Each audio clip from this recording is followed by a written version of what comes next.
Hi everyone, this is a new video. We will talk about how matrices are used in deep learning, especially artificial neural network, and we will go through the mathematics that happen behind in the hidden layers and how does it get the output and what is the activation functions and so on. Okay, so in this example problem, we have a 2 by 2 grayscale image, and we are required to use ANN to classify whether this image contains 0 or 1. So the data sets contain images of zeros and ones only. So we have our image here and the initial weights.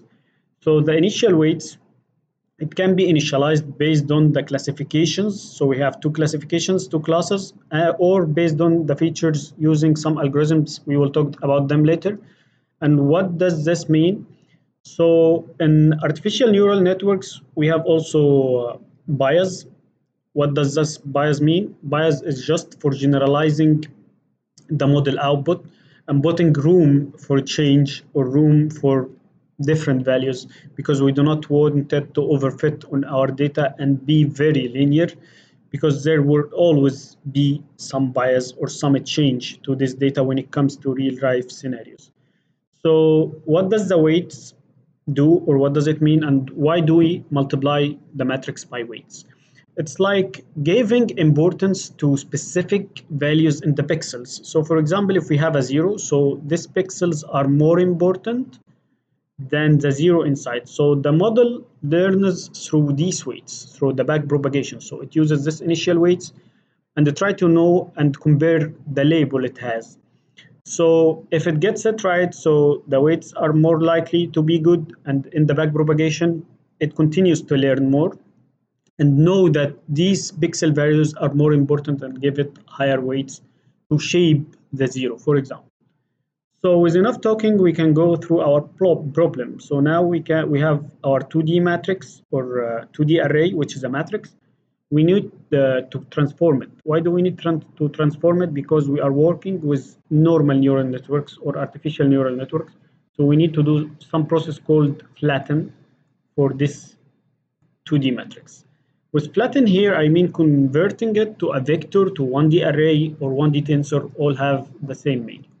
So what we will do here is just take the first row, 0.2, 0.8, 0.5, and 0.1, and we are done with just flattening the image. You can use it in Python through flatten function.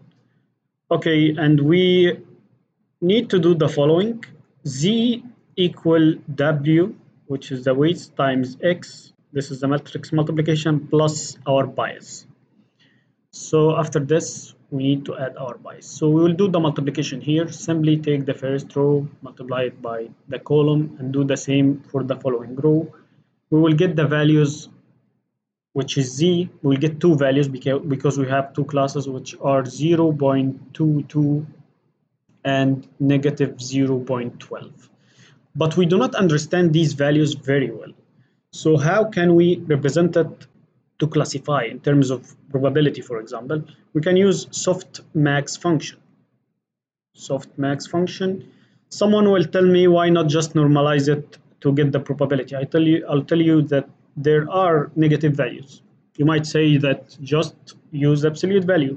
By doing this, you are messing up the calculations, because this negative value might mean that class 2 is very far away from being the right class. Okay, so softmax is a very elegant function, and it is the best for this type of problems. It uses exponents, and exponents shows the difference between very low values, because it is exponents feature.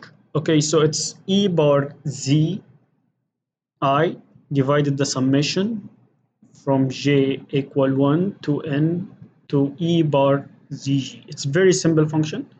You will just take the first value, which is z1, e bar 0.22 divided e bar 0.22 plus e bar negative 0.12.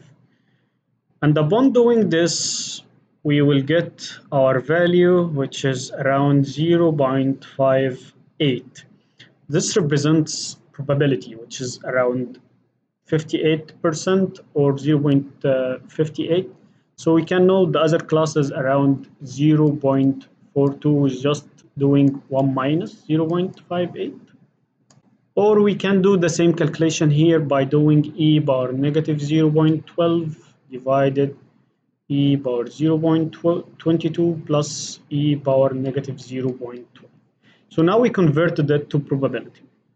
This is just a feed-forward network, and we will learn more through the upcoming videos and know what is backpropagation, what are the optimization functions, what is the loss functions, and what happens inside them mathematically in the upcoming videos.